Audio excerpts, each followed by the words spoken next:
One we saw a while ago, even though it came out on Netflix just recently, and that is Guillermo del Toro's Frankenstein.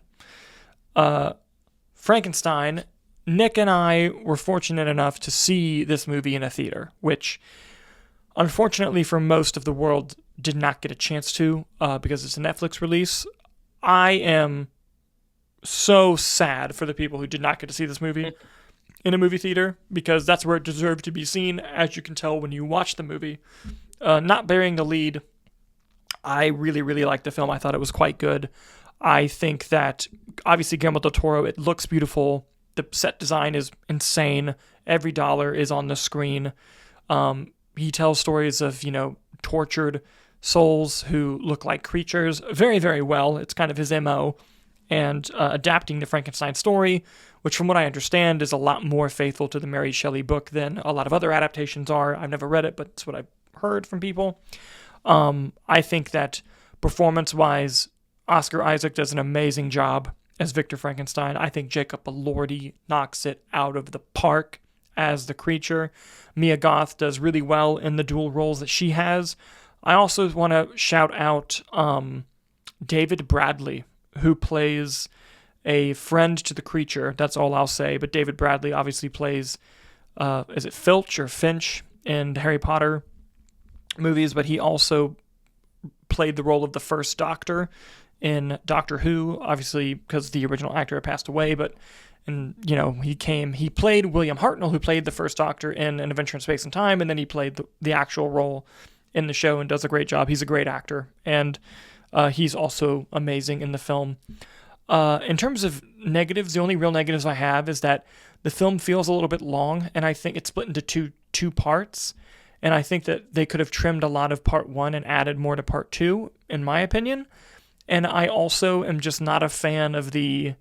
You can have the most beautiful, wonderful movie around it, as this movie is, but the trope of people who have fight on sight, fight to the death beef, stopping to look at a third party and say, well, let me tell you how I think it happened, does annoy me. Disagree. Love it every time. Sit down and let me tell you my tale of woe. So eat that shit up every time. Are you kidding me? But other than that, like a lot of Guillermo del Toro movies with me personally, I like every Guillermo del Toro movie. I watch the first time I watch it, and then I think about it, and I go, fuck, that movie's really good. I'm still thinking about it. Like, the next day, I'm like, damn, I'm still thinking about this movie. And then I watch it again, and I love it even more, and I watch it again, and I love it even more. That's my relationship with all of his films that I've seen of his, and I definitely feel that way about this film. It's really well done, really well made, and just a beautiful story told by a great filmmaker. Nick, what did you think of Frankenstein? Yeah, I echo a lot of your sentiments except for the narrative structure. I always love that. When I tell you I locked in when the creature comes in and says, he told you his tale, let me tell you mine. I went, oh, here we fucking go. Run it back.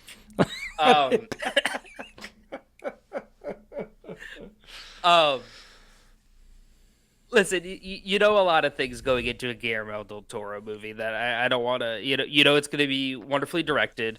It's going to be beautifully designed. I mean, this very well could be a lock for production design, set design, costuming, even. I could even see it sneaking into makeup and hairstyling. I thought he just did a great job. Guillermo del Toro is such a lovable guy too. I loved watching the interview runs for all this. Him saying "fuck AI," and Yeah. a lot of people started posting screenshots from the movie saying like, "Oh man, I would love this as like a painting or like a picture." And Guillermo del Toro keeps retweeting. He's like, "We did that. You have it. You just did it." And I was like, "Hell yeah, the cinematography is so good." He's like, "It might as well be a painting, man. Like you can hang that on the wall, good to go." And it is true. A lot of the cinematography is beautiful.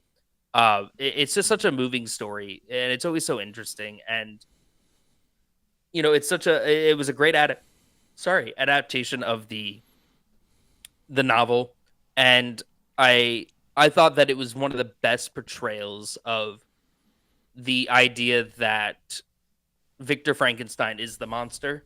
Mm-hmm.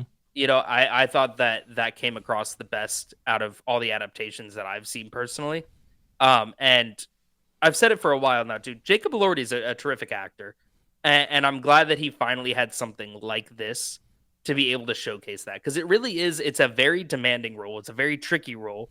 There's a lot of balance you have to go on. You have the superhuman strength and the superhero kind of shots that you had in the beginning, but the whole sequence, when his sequence starts, that tenderness, that good naturedness, that infancy, toddler like view of the world. I thought he just did a terrific job with it. It was a movie that, I really enjoyed it walking out of the theater. And just the more I've thought about it, the more I've seen discourse going on online about it, all positive discourse, but it just made me like, yeah, damn, that was good, wasn't it? It's just like one of those, you're like, damn, that was good. Yeah, and the only negative I have to give to Jacob Elordi, and it's not his fault, is with all the beautiful creature design and makeup and all that, like, he still looked hot. And like he was from Prometheus. Yes, he looked like an engineer. Yes, he did. But yeah, go ahead. Oh, I think my favorite part though was there's a gorgeous shot of the creature at like kind of sunrise or sunset on the horizon. It's beautiful, and my favorite part was leaning over to Dalton and referencing David Lynch in The Fablemans when he goes, "If the horizon's up, it's interesting. If the horizon's down, it's interesting. If it's in the middle, it's boring." And I just kind of leaned over to Dalton and smacked his chest and said, "Boring."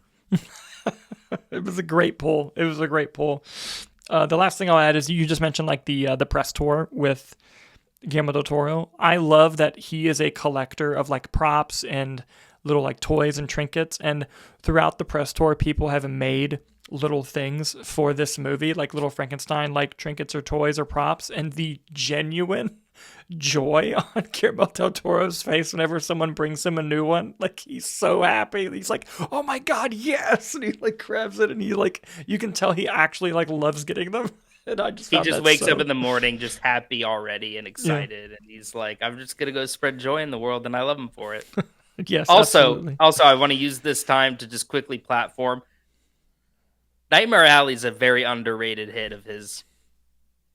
That's all I'll say. That could be a whole other video, but no one talks about how good Nightmare Alley is. Speaking the truth, Nicholas. Yes, absolutely. Absolutely. But guys, what did you think of Guillermo del Toro's Frankenstein, now streaming on Netflix? And did you get a chance to see it in the theater like us? If so, tell us about your experience. Let us know in the comments.